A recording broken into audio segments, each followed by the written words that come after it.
아멘. 할렐루야. 본문에 보면 시므온이 성령의 감동을 받았다라고 되어 있습니다. 오늘 성령의 감동에 대해서 말씀을 드립니다. 신앙생활의 처음부터 마지막까지는 결론이 성령의 감동입니다. 그래서 성경 공부하고 기도생활하고 말씀 듣고 봉사하고 헌신하고 교제하고 서로 나누고 그렇게 한 그 마지막 끝이 성령의 감동입니다.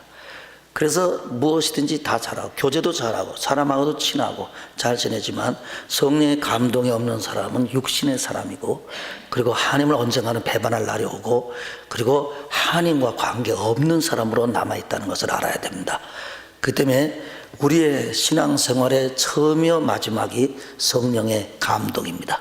성령의 감동까지 아는 사람은 자동차를 다 사놓고 만들어 놓고 다 해놓고 시동을 걸지 않는 사람과 동일합니다. 그것은 그 전의 것이 아무리 좋을지라도 성령의 감동이 없으면 아무것도 되지 않습니다. 하나님의 눈으로 보기에 성령의 감동으로 사는 사람, 그냥 사람만 좋은 게 아니고 그냥 사람은 어떻게 좋게 어시하고 사는 게 아니고 하나님의 감동으로 살아야 내가 이 땅에 태어난 이유가 있고 보람이 있고 감사가 있고 기쁨이 있구나 하는 것을 알게 되는 줄로 믿습니다. 특별히 누가복음은 사복음서 중에서 가장 아름다운 문체로 그리고 아름다운 내용으로 되어 있는 책이 바로 누가복음입니다. 왜냐하면 의사 누가는 예수님의 제자들보다 훨씬 많이 배운 사람들이에요. 그리고 공부를 많이 한 사람입니다. 그렇기 때문에 누가는 다른 어느 누구보다도 아주 감동적으로 성경을 썼어요. 또 누가는 기도와 성령 충만한 사람이었어요. 특별히 기도를 많이 했던 사람이에요. 그리고 성령 충만한 사람이었어요. 그러니까 두 가지, 기도하고 성령 충만한 사람이에요. 그래서 누가가 쓴 글이 사도행전을 누가가 썼다니까요. 그러니까 오순절은 마가다라편의 성령의 역사, 그 다음에 바울의 성령의 역사, 그런 초대교회의 성령의 역사가 쫙 나와 있는 성령행전이라고 하는 사도행전을 누가가 썼고, 그리고 누가복음 이거 쓴 사람이 바로 누가입니다. 그래서 가장 아름다운 글들이 있어요. 그래서 탕자의 비유는 어디에도 없습니다. 누가복음에만 있습니다. 누가복음 몇 장에 있지요? 네. 누가 그랬어요? 옆에 사람이 피자 한 판 사주세요.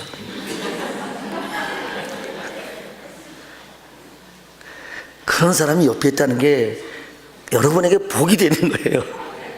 여러분, 성령의 인도함을 받는 사람이 옆에 있다는 것 자체가 복입니다. 맨날 옆에 술꾼이 있고 사기꾼이 있고 도둑놈이 있고 도박판에 있는 놈이 있으면 그게 복이 안 되는 거예요.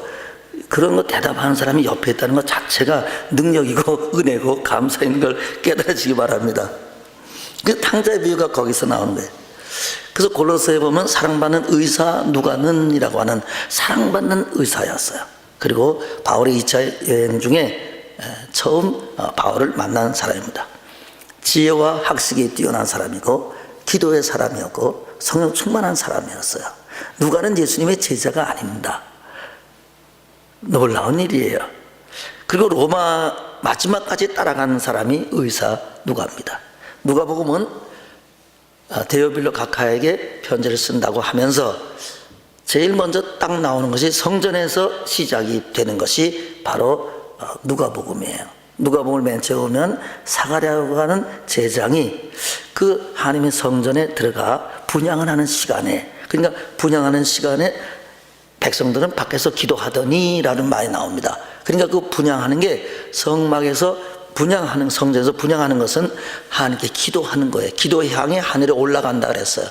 그래서 요한계시록에 보면 성도들의 기도의 향해 하늘에 올라간다는 얘기가 나와 있습니다. 이렇게 성전에서 기도로부터 시작이 되는 것이 바로 누가복음이에요. 그런데 그 누가복음에 사가랴가 제장이 분향하는 시간에 백성은 밖에서 기도하는데 가브리엘 천사가 그에게 나타났어요. 그래서 하는 말이 내 아내 엘리사벳이 아기를 낳을 것이다. 이름을 요한이라고 해라. 모태부터 성령 충만할 것이다 라고 말했어요. 그걸 믿지 못지 그런 일이 있겠냐는 바람에 6개월 동안 아기 낳고 나서 입이 터져서 말을 하게 됐습니다. 그렇게 말을 했어요. 그러니까 모태로부터 성령 충만한 어린이를 낳는다 그랬어요. 여러분 중에 어머니 뱃속에서 성령 충만한 사람 한번 손 들어보세요. 참 기적 같은 일입니다. 6개월 후에 가브리엘 천사가 마리아에게 가서 성령이 너에게 임하리니 그리고 하나님의 능력이 너를 덮으리니 내가 아들을 낳을 것인데 이름을 예수라고 해라. 이렇게 가브리엘 천사가 제장 사가랴에게 그리고 마리아에게 이렇게 말을 했습니다. 그래서 얼마 후에 마리아가 엘리사벳 사가랴의 부인 제장의 부인인 집에 그 친척입니다. 그 문안하러 갔어요. 그랬더니 엘리사벳이 복중에 아이가 뛰노는지라 그랬습니다. 왜? 예수님을 임신한 마리아가 오니까 사가랴 부인 엘리사벳의 뱃속에 있는 누구예요? 세례 요한이 뱃속에서 뛰놀았다고 하는 겁니다. 여러분도 애기 뱃속에서 뛰놀았지라? 여러분 뱃속에서 애가 뛰지 않은 애는 하나도 없지요. 다 발로 차고 막 그랬다고 해서 또 남편 보고도 손대보라 그래갖고 손도 대보고 다 그랬지라. 전혀 그런 경험이 없는 것처럼 얼굴이. 엘리사벳이 애가 복중에서 뛰노니까 엘리사벳이 성령의 충만함을 받아라고 누가복음 2장에 써 있습니다. 성령의 충만을 받았어요. 그러면서 하신 말씀대로 반드시 이루어지라고 믿는 그 여자에게 복이 있도다. 그러면서 이제 노래를 부릅니다. 그래서 사가랴 제장이 아기를 낳자 또 사가랴 제장이 성령 충만해가 받아 예언을 하고 찬송을 하기 시작합니다. 거기도 성령 충만한 말이 나옵니다. 엘리사벳이 또 성령 충만했다는 얘기가 나옵니다. 마리아도 성령의 능력이 그 일을 덮는다는 얘기가 나옵니다. 그래서 사가랴도 성령 충만해서 아기를 볼 때 주 앞에서 그 길을 예비하며 하면서 찬양을 부릅니다. 그러니까 누가복음이라는 책은 기도의 책이며 성전에서 기도로 시작이 되는 것이고 또 그 자체가 기도에 대한 내용들이 특별히 누가복음에는 다른 복음서보다 훨씬 많이 나옵니다. 예수님이 기도했다는 얘기가 마가복음에 4번 나옵니다. 요한복음에 4번 나오고 마태복음에 3번 나옵니다. 몇 번 나왔지요? 잊어버렸어요? 마가복음에 4번. 이제 잘 쉬어요 좀. 누가복음에 아니 마가복음에 4번, 요한복음에 4번, 마태복음에 3번. 총 몇 번이에요? 네, 이제 정신이 났어요. 11번 나오는데 누가복음에는 예수님이 기도했다는 말이 15번 나온다고요. 세 복음서에 다 합쳐야 11번 나오는데 누가복음에는 15번 나오는 거예요. 그러니까 누가복음이 처음부터 마지막까지가 기도의 책이고 기도란 내용이 가장 많이 나오고 성령 충만이라는 말이 1장에 그냥 충만하게 많이 나오는 거예요. 그러니까 성전에서 시작을 하고 제사장부터 시작을 하고 성령 충만하고 그 다음에 그들이 끊임없이 기도하는 내용이 나옵니다. 그래서 누가복음에는 다른 복음서하고 다른 밤중에 찾아온 친구 이야기, 강청하는 이야기, 내가 친구로 너에게 주는 것이 아니라 네가 강청해서 내가 주겠다는 이야기는 누가복음에 나옵니다. 기도하고 낙심치 말아야 될 것을 예수님이 말씀하시면서 불의한 재판관에게 밤낮 찾아가면서 내 억울한 것을 해결해 달라고 했던 과부 이야기도 누가복음에 나옵니다. 바리새인과 세리가 성전에 가서 기도할 때 바리새인은 만 앞에 나서 두 손을 들고 하나님 아버지 나는 저 세리와 같지 않냐면 일주일에 내가 금식을 하고 11조를 내면 뭐 자기 자는 한참 했어요. 그런데 세리는 맨 뒤에서 하늘을 우러러보지도 못하고 엎드려서 하나님 나는 죄인으로소이다라고 그리고 둘이 기도하고 내려갔어요. 그때 하나님이 누가 의롭다고 하겠냐라고 할 때 세리라고 말씀을 했습니다. 이렇게 기도에 대한 이야기들이 그 안에 다른 복음서보다 풍성하게 나오는 책이 바로 누가복음이라고 하는 겁니다. 오늘 이제 다시 본문으로 들어가서 2장에 시므온이라는 사람에 대한 여러분들 읽었지만 또 다시 한번 보겠습니다. 누가복음 2장 25절 우리 다 같이 읽읍시다. 예루살렘에 시므온이라 하는 사람이 있으니 이 사람은 의롭고 경건하여 이스라엘의 위로를 기다리는 자라. 성령이 그 위에 계시더라 그랬어요. 의롭고 경건했다고 하는 겁니다. 의롭다는 말은 그 사람의 삶 속에서 나타나는 하나님의 성품을 말하는 것이고, 경건이라는 것은 하나님과의 관계 속에서 내면의 성품을 가르쳐 말씀하시는 겁니다. 어쨌든 간에 이 사람이, 시몬의 사람이 성령 충만했어요. 그리고 의롭고 경건한 내적인 성품을 가지고 산 사람입니다. 그리고 이 사람은 성령의 위로를 기다리는 자라. 성령의 위로를 기다린다. 이스라엘의 백성의 위로를 기다리는 자라 그랬어요. 이스라엘 백성들이 누구를 기다렸는가 하면 바로 이스라엘의 위로, 메시아를 기다리고 있었어요. 물론 그 왕이, 그 메시아가 이 땅의 왕으로, 눈에 보이는 왕으로, 세상을 지배하는 왕으로, 다윗 시대처럼 놀라운 부흥을 일으키는 왕으로 오시기를 기다리는 그 메시아, 잘못 생각했죠. 메시아는 맞는데 바로 죽음의 길을 가는 메시아, 온 인류의 죄를 용서해 주는 메시아, 우리의 겉의 왕이 아닌 우리의 내면의 왕으로 오신 메시아. 그래서 이 세상은 전부 다 각 나라의 왕이 있고 대통령이 있고 수상이 있고 뭐 다 있습니다. 맨 위에가 그 사람들이에요. 그런데 내면으로는 예수 그리스도가 왕으로 된, 이 세상 공산국가였든지 어느 나라 어느 곳에 있든지 간에 내면의 왕은 예수 그리스도예요. 그래서 온 인류가 겉에는 왕은 다 다르지만 우리 내면의 왕은 한 분, 예수 그리스도인 줄로 믿습니다. 그래서 사실은 이스라엘의 위로를 기다리는데 그것이 인류의 위로예요. 위로라고 하는 것은 사람의 위로는 별로 위로가 되지 않습니다. 하나님만이 참된 위로가 돼요. 전쟁에서 아들 잃은 부모를 누가 위로하겠어요? 아무도 위로할 수가 없습니다. 세월호 사건에 울면서 감형된 거에 대해서 난리가 나고 막 통곡을 하고 부모들인데 그들이 감형이 아니라 다 사형시켜도 위로가 되지 않습니다. 그들을 다 갖다가 세워놓고 다 총살을 해도 내 자식 죽은 건 위로가 되질 않아요. 그거는 사람이 할 수 있는 어떤 보복을 해도 위로가 되지 않습니다. 참된 위로는 바로 예수 그리스도만이 사람에게 참된 위로가 돼요. 여러분, 성령님의 위로를 따라 사는 여러분들 되시기를 축원합니다. 여러분, 어떤 상처나 어떤 힘든 일이 있어도 성령님이 나를 위로하시면 한순간에 해결돼요. 그건 아무런 문제가 되질 않아요. 그것이 하나님의 능력이고 하나님의 생명입니다. 그리고 본문에 보면 이 사람이 위로를 기다리는 자라. 성령이 그 위에 계시더라. 성령이 그 위에 계신다는, 성령이 아래에 있는 게 아니고 우리하고 옆에 있는 게 아니고 성령이 위에 계신다 그랬어요. 여러분, 오순절날 마가다라방에 불의 혀 같은 것이 갈라져 사람의 각 사람 머리 위에 임하여 있더니, 머리 위에 임하여 있더니 그랬어요. 여기는 성령이 그 위에 계시더니 라고 했어요.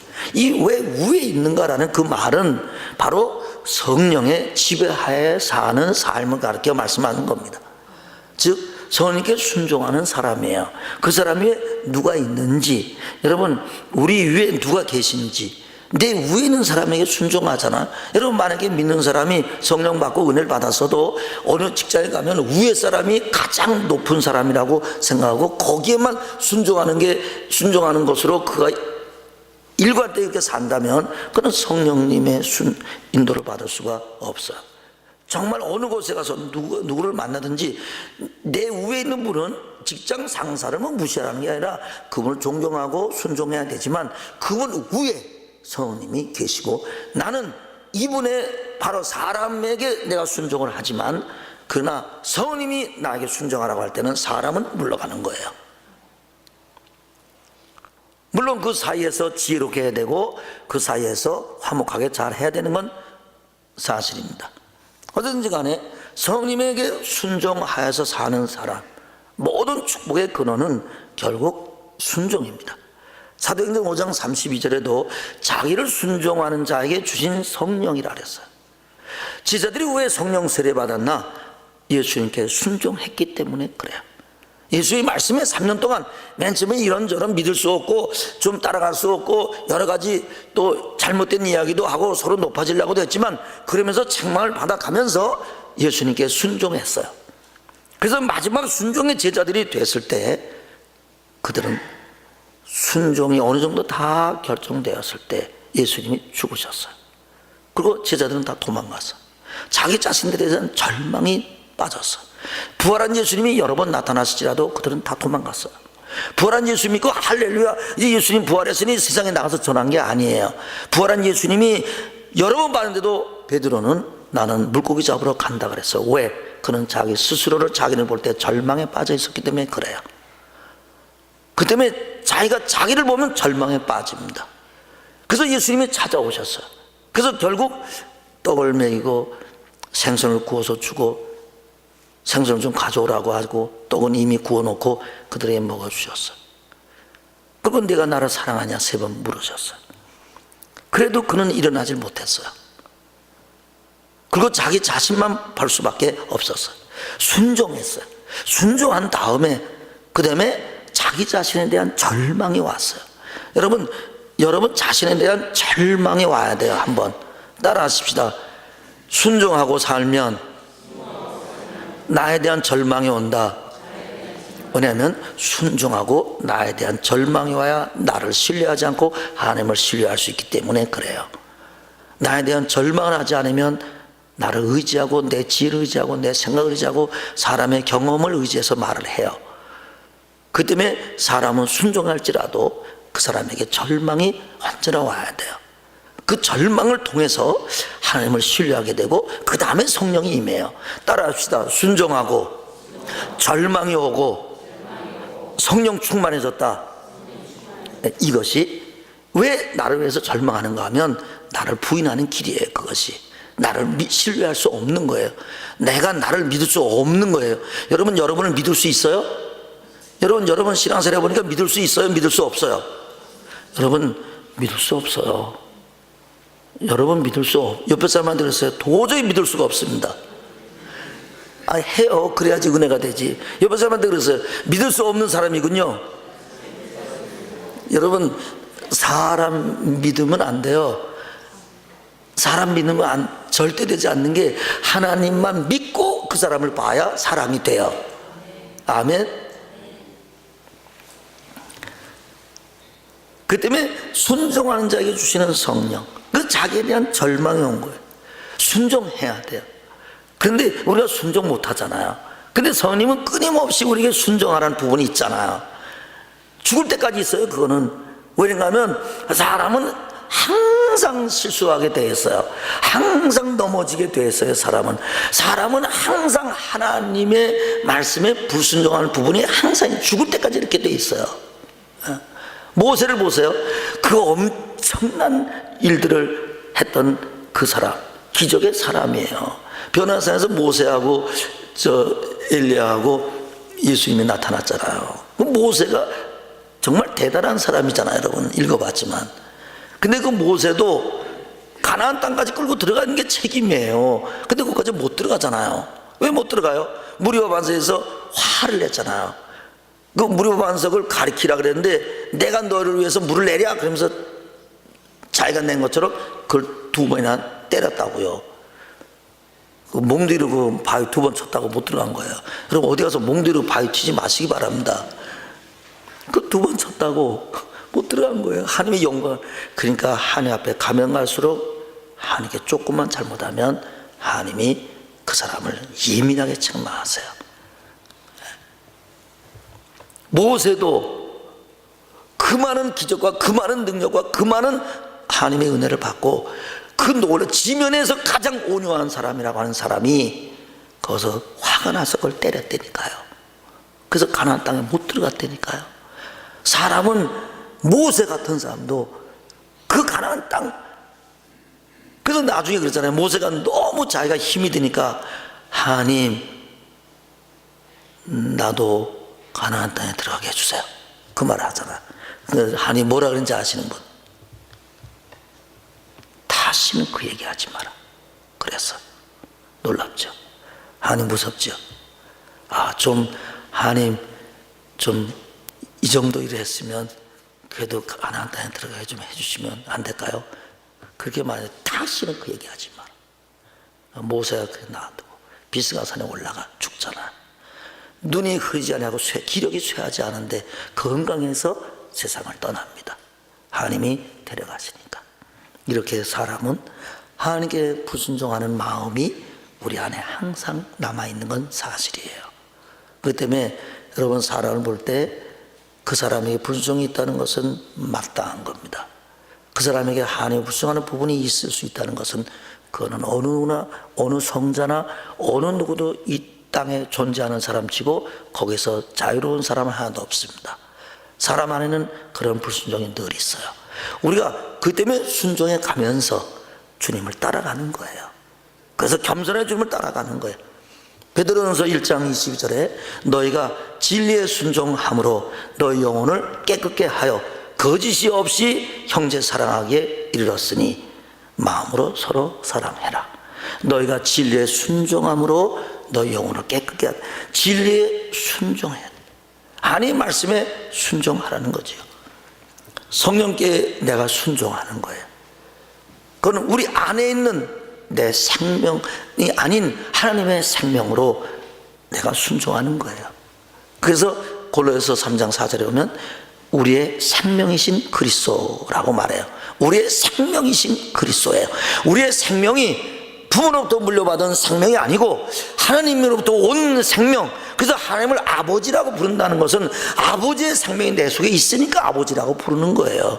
여러분 육신의 아버지에게 아버지하는 것은 성이 갖고 아버지가 육신적으로 나하고 연관이 돼 있으니까 아버지의 생명으로 땅에는 아버지를 아버지라고 하는 거잖아요. 너희를 땅에는 아비라 하지 마라. 아비는 부인이 하늘에 계신 내 아버지라 그랬단 말이에요. 그 말은 무슨 말이에요? 너희가 이 땅에는 육신의 아버지의 생명으로 살아서 그 아버지를 부르지 마라 라는 얘기예요. 너희의 생명은 아버지로부터 받은 생명 하나밖에 없다는 거예요. 그 생명으로 살라는 거예요. 그래서 땅에는 아버지를 아버지라 하지 말라는 거예요. 하늘에 아버지 한 분밖에 없다는 거예요. 그것이 생명의 관계에서 말하는 내적 생명의 관계를 말하는 거예요. 그러니까 땅에는 아버지는 육적 생명의 아버지지만 진짜 아버지는 내면의 생명이잖아요. 내면의 생명의 아버지를 진짜 아버지라고 불러라 하는 거예요. 그러니까 우리는 다 하나님을 아버지라 부르는 우리 옆에 우리들끼리는 전부 다 형제예요. 할렐루야. 그러니까 여러분하고 나하고는 뭐예요? 여러분이 나를 뭐라고 불러야 돼? 오빠, 그래, 오빠라고 불러야 되는 거예요. 할렐루야. 그러니까 오늘 나갈 때 오빠 참 은혜 받았어 이렇게 말하고 나갔어요. 그러니까 이보영자님 나보고 뭐라 그래야 돼? 형님. 그게 이 하나님 안에서 다 이제는 오빠, 형, 누나, 언니가 된 거예요. 할렐루야. 그것이 주님이 원하시는 거예요. 그래서 내가 김홍기자를 보고 뭐라 그래? 내가 만나면 형님 말씀 잘 들었습니까? 이렇게 말하는 거지요. 이렇게 살면은 뭔 잘못이 있어도 다 하나가 되지 않겠어요? 예? 그 임정민 장로님 형님, 다 이제 나에 따라서 한번 얘기해 보세요. 시작.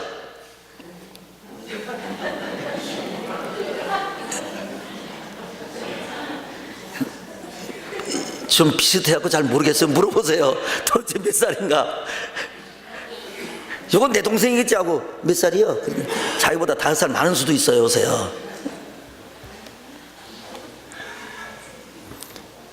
그래서 하나님의 아버지하고 부를 때는 내 옆에 사람이 누군지를 아는 거예요. 왜 이 사람도 아버지라고 부르잖아요.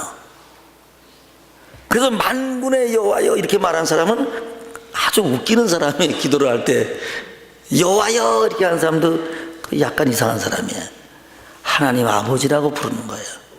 예수님도 아버지라 그러셨어요. 그래서 우리 안에 하나님의 생명을 따라 사는 거예요. 여러분, 성령님이 가장 슬퍼하는 게 뭐예요? 내 성품을 따라 사는 거예요. 땅에는 아버지로부터 받은 것으로 사는 거예요. 그래서 성품이 바뀌어지는 거잖아요. 성령 받으면 잘 안 바뀌어지죠. 사람이 성품이 이렇게 잘 바뀌어지나요? 사람이 잘 안 고쳐지거든요. 안 고쳐지는 걸 가지고 살면서 성령의 인도 따라 사는 거예요. 그래서 자기를 부인하는 거예요. 왜? 내 성품 따라, 환경 따라, 처지 따라 살면 나에게 기쁨도 없고 소망도 없고 은혜도 안 되고 아무것도 안 되잖아요. 타고난 성품으로 살아보세요. 이 세상이 쉬운가? 더 힘들어요. 힘들지요? 자기 성품 따라 살니 자기 마음에 안 드는 일이 얼마나 많아요. 여러분, 사람이 내 마음대로 된 일이 있어요? 어디? 여러분, 세상에서 내 마음대로 된 일은 별로 없어요. 그런데 하나님 안에 들어와 보면 하나님의 생명으로 살면 하나님의 생명 따라 사는 것이 내 마음보다 훨씬 더 놀라운 하나님의 은혜 속에 살게 돼요. 할렐루야. 그 때문에 내 마음 따라 살면 세상을 보면 살면 항상 부족해요. 항상 모자라요. 항상 이거 어떻게 하나. 그런데 하나님 안에 들어가 보면 놀라워요. 하나님 안에 들어가 보면 풍성해요. 하나님 안에 들어가면 생명이 넘쳐요. 그 때문에 사람의 성품으로 살면 무너져요. 근데 하나님의 생명에 들어와 살면 풍성해져요. 할렐루야. 그 풍성을 누리는 성도 되시기를 축원합니다. 그래서 믿음의 눈이 뜨고 참으로 하나님의 생명의 눈이 우리 속에서 떠야 돼요. 여러분, 제가 요 간증이에요. 항상 제 말씀이 간증을 근거로 해서 말씀도 보고 다 할 때가 많이 있어요. 제가 요새 몸이 막 무너져 내려가는 거예요. 그 엉덩이뼈가 한쪽이 아프기 시작해서 이제는 앉기가 어려우니까 우리 집에도 조그만 강단이 하나 있어. 이렇게 생긴 것이 살아났어요. 그래서 거기서 설교 준비하고 여기도 준비하고 그러다 보니까 너무 서 있다 보니까 고관절이 온 거예요. 그 양말도 못 신는다니까요. 내가 지금 허리가 안 구부러져 이 엉치뼈가 아파갖고 구부리고 반은 우리 사람이 신기고 반은 내가 신고 그래요. 내가 신을 때는요 아주 진땀이 나게 그냥 양말 2개 신는데요 등에서 진땀이 버적버적 나요. 네. 나이가 되면 또 심장도 나쁘지. 아, 이제 일 그만해야 되겠다. 이제 어떻게 좀 1, 2년 잘 맞춰서 은퇴하면 되지. 그런데요 기도하면 할수록 내 속에 성령의 역사를 하기 시작하는 거예요. 그러더니 내 마음에 부흥이 일어나기 시작했어요. 할렐루야. 그리고 내가 갖고 있는 질병을 넘어서는 거예요. 내가 고통과 괴로움을 내가 싹 넘어섰어요. 할렐루야. 여러분, 사람이 자기가 지금 고난, 힘든 거, 아픈 거, 그 모든 것들을 넘어서야 돼요. 할렐루야. 그래 넘어서면 사는 거예요. 그래갖고요 제가 은혜가 충만해져 갖고 내가 내 갖고 있는 질병을 내가 넘어섰다니까요. 그래서 아픈 게 아니라니까요. 괜찮다니까요. 여러분, 우리가 이 땅에서 가지고 있는 모든 장애물을 하나님의 은혜로 넘어서야 돼요. 그래서 여러분 꼭 이렇게 생각하셔야 돼요. 여러분이 보통 90세까지 하나님의 일을 하다가 갈 생각을 해야 돼요. 그러니까 내가 90세를 보려니까 앞으로 2년 남았잖아요. 20년 아무리 안 돼도 20년 남았어요. 20년 남았으면요 엄청나게 많이 남은 거예요. 그래서 20년 동안에 뭐 내일 죽을지 모릅니다. 목사님이 그러더니 또 금방 죽어버렸네. 그러지 말고 20년 남은 걸로 생각을 하고 지금 주의 일을 다시 시작을 하는 거예요. 여러분, 내가 이제 뭐 권사가 되고 나이도 이렇게 되고 은퇴도 하고 뭐 다 알겠으니까 어떻게 그래학자라 살아봐서 어떻게 이렇게 해야 되겠다. 천만의 말씀. 20년을 더 사는 거예요. 아니 30년도 더 살 수 있어요. 그러니까 주의 일을 해야 돼요. 하나님의 사람이 돼야 돼요. 여러분, 그냥 주저앉지 말고 주님의 하나님의 사람이 되시기를 축원합니다. 그래갖고 내가 새로 또 공부를 또 시작을 했어요. 뭘 시작했는가 하면 이제 영어 설교를 듣고 영어 설교를 써가면서 내가 영어 설교하는 데까지 성장해야 되겠다. 제가 영어 설교 못 들어요. 내가 미국 가서 공부한 적이 없잖아요. 그냥 어느 정도 여행 다니는 영어는 좀 이렇게 하지요. 그런데 제가요 지금 한 3일 됐어요. 영어 설교를 한 데까지 내가 가야 되겠다. 그래서 지금 새롭게 출발했어요. 저는 앞으로 구직까지 살면 언젠가는 제가 1년, 2년, 3년, 4년, 5년 이렇게 가면 언젠가는 영어 설교를 막 유창하게 할 겁니다. 할렐루야. 할 수 있어요. 왜냐하면 나도 이제 앞으로는 세계적인 사람이 내가 준비를 해야 되겠다. 그런 생각이 드는 거예요. 여러분들 영어 공부를 하세요. 할렐루야. 뭐든지 준비하세요. 하나님이 나를 쓰실 것을 믿으세요. 그것이 하나님이 우리에게 원하는 거예요. 하나님이 우리를 향해서 하고자 하시는 일이 너무너무 많은 거예요. 그래서 요전에 우리 사람이 영어 공부 좀 해야 되지 않겠냐. 산토에 갔다 오더니 영어를 너무너무 안 되고, 만나는 사람마다 다 영어 하는데, 그 원주민들도 영어 하거든요. 근데 영어 공부를 하자. 그래갖고 내가 사이트에 들어가고 영어 사이트에서 이렇게 책도 오고, 그래서 공부하는 걸 20만 원인가 주고 했더니 이틀 공부하더니 비동사가 나와서 이즈가 오즈가 되니까 잘 모르겠다고 그래갖고 공부 3일하고 그만두었어. 그래갖고 내가 당시 공부한다더니 20만 원.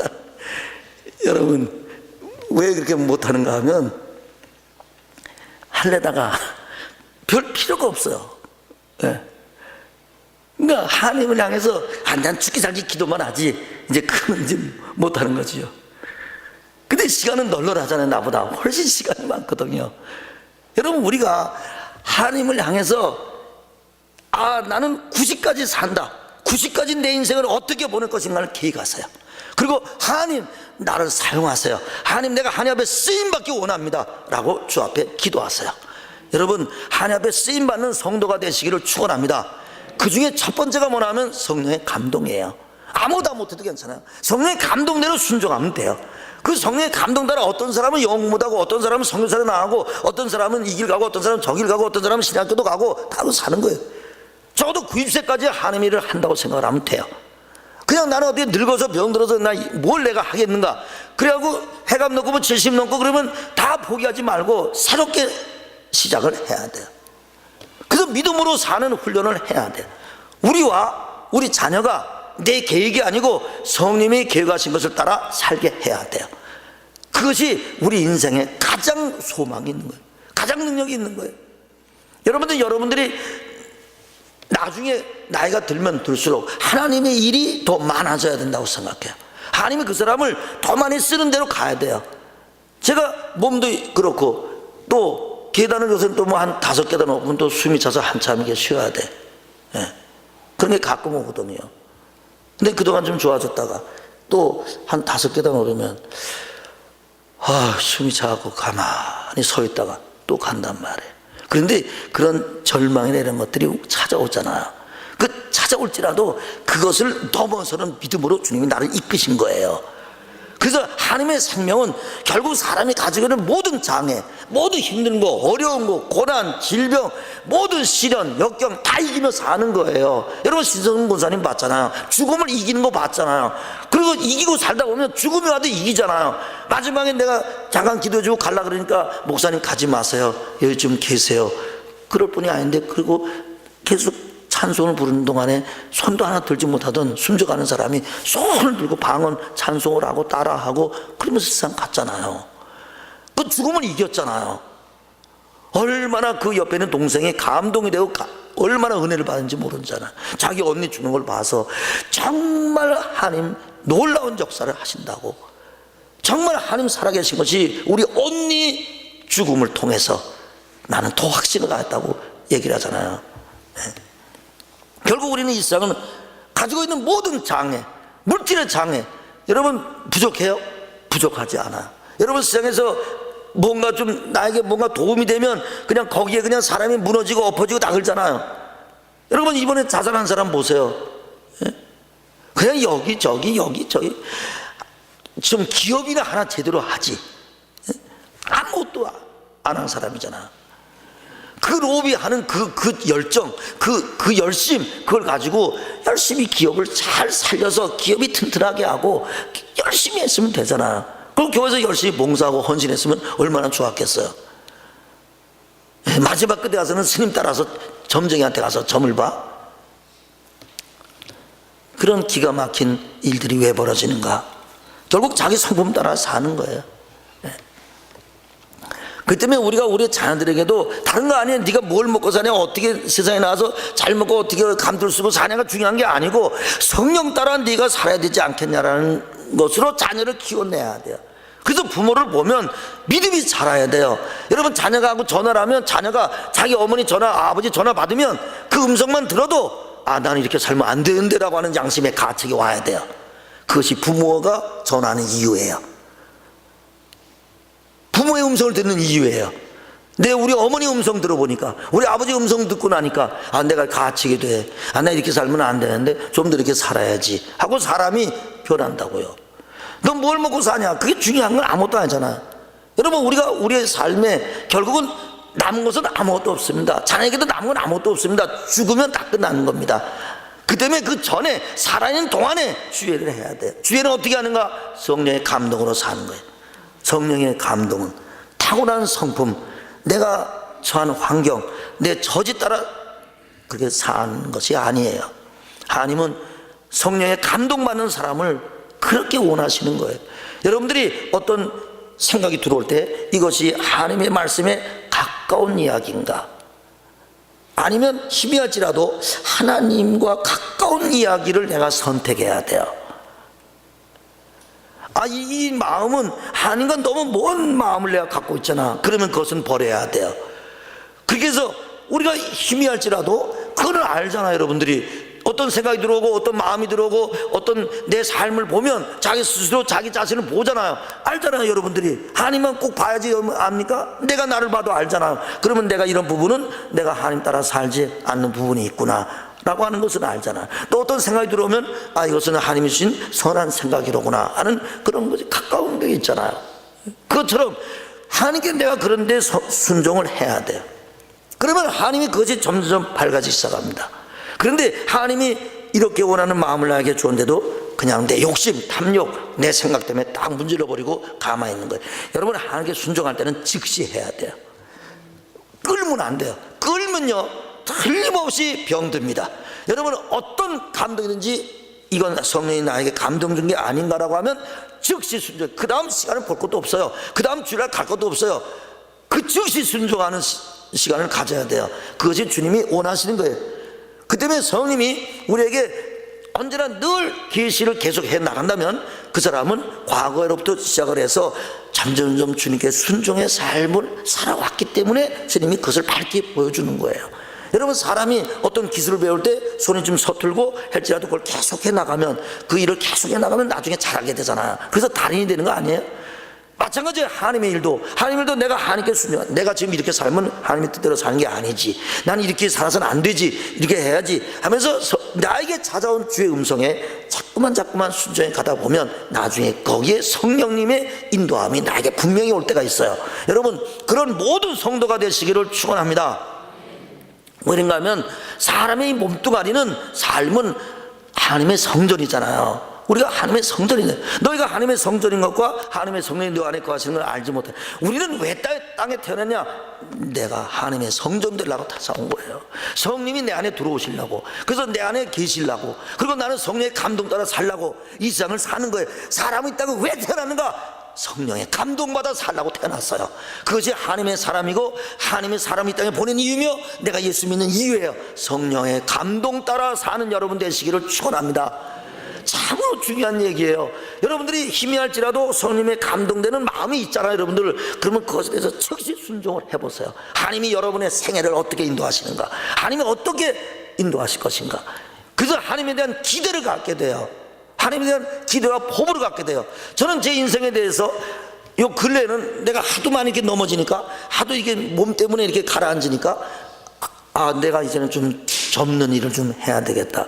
천만의 말씀이에요. 그러면서 주님 따라가니까 결국 주님은 나로 하여금 하나 일일이 다 지어가시면서 내가 너를 넘어서게 해서 내가 너를 쓰겠다는 거지요. 하나님은 절대로 우리가 가지고 있는 장애, 우리가 가지고 있는 여러 가지 우리의 핸디캡, 여러 가지 처지, 환경, 육신의 부족함, 모자람, 물질의 부족함 다 하나님이 넘어서서 하나님의 일을 하게 하시는 놀라운 하나님인 줄로 믿습니다. 결국 우리 애가 이 땅에 태어난 것은 그 껍질 하나고 내 안에 주님이 안에 알매가 되주셔서 하나님께 순종하는 자를 사용하시는 거예요. 하나님의 일은 성령의 계시에 의해서 일을 하는 거예요. 사람의 이해나 사람의 능력 하에서 일이 아닌 하나님만이 하실 수 있는 일을 하는 거예요. 그것이 주님이 원하시는 거예요. 시므온은 성령의 능력, 하나님의 인도, 하나님의 계시 아래 그가 있었어요. 그 위에 성령이 머물러 있었다. 성령이 그 위에서 그를 계시하고 있었던 거예요. 오순절날 성령에 임하신 것처럼 나 위에 나를 지배하시는 분, 내가 순종해야 될 분, 그리고 내가 나에게 감동을 줄 때 거기에 대해서 내가 절대적인 순종해야 될 분. 그래서 26절에 보면 뭐라 했어요? 그가 주의 그리스도를 보기 전에는 죽지 아니하리라는 성령의 지시를 받았더니, 맨 처음에는 뭐예요? 위로를 기다리고 성령이 그 위에 계시더라. 26절에는 성령의 지시를 받았더니, 예수님을 보기 전에는, 메시아를 보기 전에 넌 죽지 않는다는 지시를 받았더니, 그 다음에 20절에 보면 성령의 감동으로 성전에 들어가 그랬잖아요. 그러니까 성령의 지시를 받고, 지시를 받아서 자기가 분명한 건 내가 예수 그리스도를 이 땅에 오실 메시아를 죽기 전에 내가 본다는 계시가 왔어요. 그 다음에는 그 사람을 이끄는 것은 또 성령의 감동이잖아. 그 성령의 감동, 지시라고 하는 거, 하나님의 계시, 내가 너를 이렇게 쓰겠다고 하는 계시가 왔어요. 그 다음에 어떻게 하나님이 할 것인가는 그 다음에는 성령의 감동이 오기 시작을 하는 거예요. 그러니까 매일매일 세 가지입니다. 첫째는 내가 말씀 보고 기도하고 하나님 말씀 들어가면서 교회 생활하면서 성령의 감동 따라서 내가 주를 따라서 헌신의 길을 걸어가는 거예요. 시간 드는 것, 물질 쓰는 것, 마음 쓰는 것, 생각하는 것, 성령님 인도에 따라서 내가 자꾸 사는 거예요. 그러면 성령의 지시가 와요. 성령의 지시가 온 다음에 또다시 성령의 감동이 와요. 그러니까 사람에겐 성령의 감동 따라 사는 거예요. 어디 가서 무엇을 하든지 성령의 감동을 따라 사는 거예요. 성령의 지시를 따라 사는 거예요. 그것이 주님이 원하시는 거예요. 시므온은 성령의 능력, 하나님의 인도, 감동, 지시, 계시 아래 있었어요. 성령의 지시를 받았어요. 하나님의 생명의 지시가 없다면 무슨 지시를 가지고 살겠어요? 누구의 순종하고 살겠어요? 내 생각, 내 마음, 내 것, 가진 것, 내 미래, 내 새끼, 그 다음에 내가 가진 재물, 내가 모아둔 것, 이거 갖고 내가 그냥 하나님의 지시가 없잖아요. 그렇다면 사람이 이 땅에 왜 태어나는 거예요? 그냥 밥 몇 자리 먹고 돈 몇 푼 모으려고 이 땅에 사는 겁니까? 아니지 않습니까? 여러분이 일터에서 여러분이 만나는 사람 속에서 성령의 감동 따라 순종하는 사람 되시기를 축원합니다. 그것이 주님이 원하시는 거예요. 성령은 성령의 감동으로 쓰여진 책이에요. 성령의 지시로 사는 사람이 돼야 돼. 그 때문에 27절 성령의 감동으로, 성령 안에서, 성령의 감동이란 말은 난 이거 하면 이런 일을 해야 되겠다, 이런 인간의 의도나 인간의 생각이나 인간의 경험이나 인간의 지식이 아닌 하나님의 지식, 하나님의 능력, 하나님의 인도, 하나님의 감동으로 사는 사람. 여러분, 땅에 있는 것으로 살고 내 아버지로부터 물려받은 성품으로 사는 게 아니라 내 삶 속에 위로부터 내려오는 성령의 감동으로 사는 사람, 이 사람만이 이 땅에 태어난 이유를 아는 사람이에요. 그것이 바로 우리가 이 땅에 태어난 이에요. 성령님은 늘 일하시는 분입니다. 가르치시고 책망하시고 지시하시고 인도하시고 생각나게 하는 영이에요. 하나님이 쓰시려면 먼저 우리는 하나님의 경고의 말씀에 순종해야 됩니다. 맨 처음에 하나님이 에덴에서 뭐라고 경고하셨어요? 네가 이 선악과를 알게 하는 나무의 씨를 따먹으면 너는 정령 죽으리라는 경고의 말씀. 너 지금 그렇게 살면 너는 무슨 기쁨이 있니? 여러분, 사람도 이 땅에는 기쁨이 있어요. 여러분, 이 땅에 사람이 어때요? 여러분, 어떤 것을, 새로운 것을 가지면 기쁨이 있지요. 전혀 그런 기쁨하고는 관계없이 사는 사람, 나를 이렇게 째려보는 사람 상당히 많아요.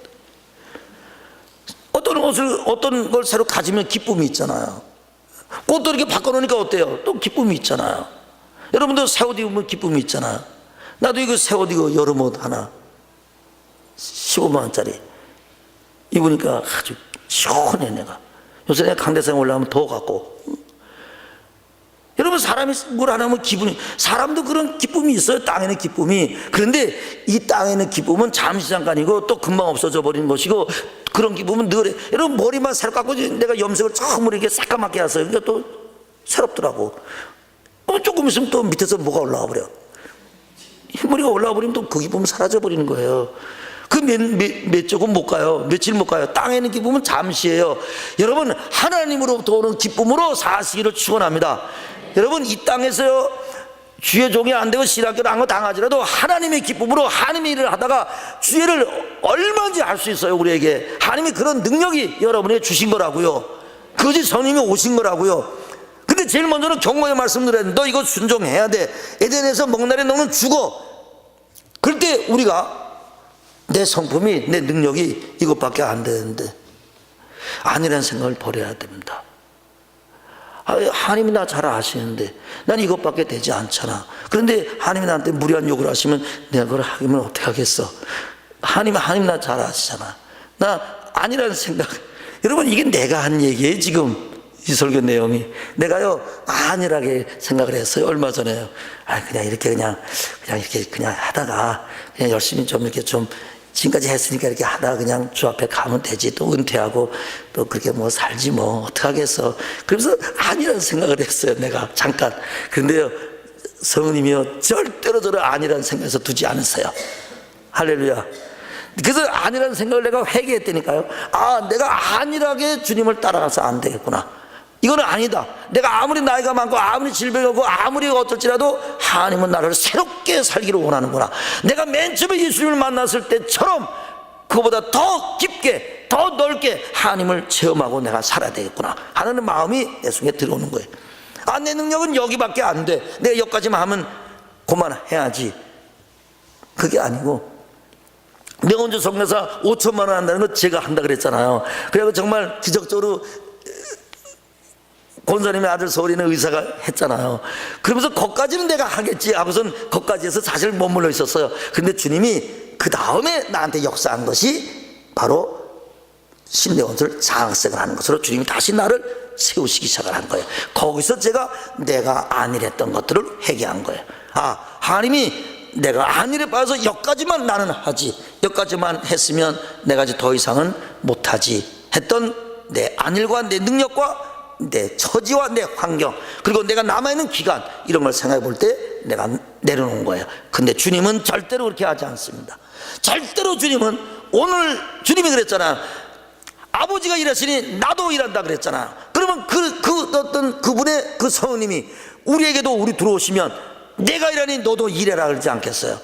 하나님이 쉬지 않고 일하시니 나도 쉬지 않고 일해야 될 거 아니에요. 여러분이 일터에서 복음을 전하세요. 사람을 만나면 그리스도를 얘기를 해 주셔야 돼요. 나를 변화시키는 하나님을 얘기를 해 줘야 돼요. 하나님은 항상 새롭게, 내가 맨 처음에 예수 믿은 것보다 더 깊고 더 넓게 더 확실하게 분명하게 일하시는 분인 줄로 믿습니다. 내 능력은 여기까지 하면 되지 하는 생각을, 아니라는 생각을 버려야 돼요. 그게 나를 향한 변명이고 안일에 빠진 거예요. 모세의 글을 새로 읽어보세요. 그걸 읽으면서, 그걸 보면서 제 마음에 하나님의 인도와 하나님의 새로운 마음이 내 마음에 들어온 거예요. 그는 하나님 앞에 못 들어간다고 했는데도 들어가게 해달라고 얘기하자, 다시는 말하지 말라고 할 정도로 그는 열망과 그리고 하나님의 가진 열망을 자기도 갖기를 원했던 거예요. 그 때문에 성령의 인도함을 받아들여야 돼요. 우리가 안일에 빠지고 그냥 여기서 그냥 이렇게 살지 하면 성장이 멈추고 하나님 일은 멈추게 되고 자신은 세상에 빠져들게 됩니다. 그리고 하나님 앞에 유용한 사람이 못 됩니다. 그러므로 순종의 삶을 살아야 돼요. 성령님이 여러분의 계시니 순종해야 돼요. 순종하는 성도들 되시기를 축원합니다. 사람이 다 자기 환경과 자기 처지가 있잖아요. 힘들고 넘을 수 없는 장벽까지 보이잖아요. 이제는 순종을 해야 돼. 그런데 그 장벽, 내가 넘을 수 없는, 내가 산 것은 내 힘으로는 넘을 수 없구나. 제가 한 2, 3년 그렇게 되진 않았고 한 10년 됐을까 안 됐을까. 제가 그 무등산에 갔다가 중보를 내가 늘 다녔거든요. 그런데 천천히라도 늘 다녔는데 한 10년 동안인가 전혀 못 다녔어요. 한 번도 안 갔어요. 꿈에도 생각이 안 나. 왜냐하면 마지막 갔을 때 갔다가 교인들하고 같이 이렇게 내려오다가 평생 처음 쥐가 나는 거예요. 난 쥐가 나니까 이게 왜 다리가 이렇게 되지? 왜 이러지? 쥐가 처음 나니까 이상하게 생각이 드는 게 뭔지 모르겠더라고요. 쥐가 처음 나니까. 그래서 잘 주무르고 또 앉아있다가 근데 또 갔는데 또 그런다고 또 그래. 그래서 나중에 중간에 사람이 이제 차를 세워가지고 그 산에서 또 집창가 뭔가를 타고 내려왔어요. 그때부터 이제 못 올라가는 거예요. 내가 겁이 나갖고. 왜냐면 그 다리 쥐가 또 날까봐. 그러니까 이제는 엄두가 안 나는 거예요. 근데 세상 일이야 그렇다 그러지만 하나님의 일은 내 안에서 나에게 능력 주시는 분이 있잖아요. 그 때문에 여러분 삶 속에 하나님의 생명이 내 속에 가득 차 있다. 바울에게 있는 생명이나 여러분 속에 있는 생명이나 내 속에 있는 생명이나 다 동일하잖아요. 그런데 이 환경과 처지를 넘어서게 하는 하나님의 능력이 있잖아요, 우리 속에. 그 때문에 그것을 환경을 바라보지 말고 주님이 나에게 말씀하시는 것, 적은 말씀에 순종을 해야 돼. 헌신하는 것은 내가 가진 환경을 넘어야 돼요. 헌신은 그냥 되지 않습니다. 내가 타격을 받고 뭔가를 희생하고 손해를 보는 길로 가는 수밖에 없어요. 그냥 현실의 장벽에 그것을 이기지 않으면 헌신이 되지 않아요. 나는 그렇게는 못한다. 나는 주의 일을 난 그렇게는 못해. 그래서 헌신을 내려앉혀 놓으면 그 다음에는 하나님의 인도가 점점 깎여지고 보이는 것은 환경과 내 상황만 보이게 됩니다. 하나님의 사명이 보이질 않아요. 그 때문에 내 상황과 내 처지만을 보면 하나님의 일을 못합니다. 왜냐하면 이 상황과 처지는 우리의 성품에 영향을 주고 이 성품은 하나님의 일에 반대하는 성품이기 때문에 그래요. 그 때문에 사람이 땅에는 아버지로부터 받은 성품이 있잖아. 그 성품은 절대 쓰지 않는다. 그래서 맨 처음에 주님이 딱 하신 말씀이 누구든지 나를 따라오거든 자기를 부인하고, 그 말은 네가 가진 성품, 네가 가진 생각, 네 처지를 따라서 말하는 그 말, 거기에 대해서 넌 죽어야 된다는 거예요.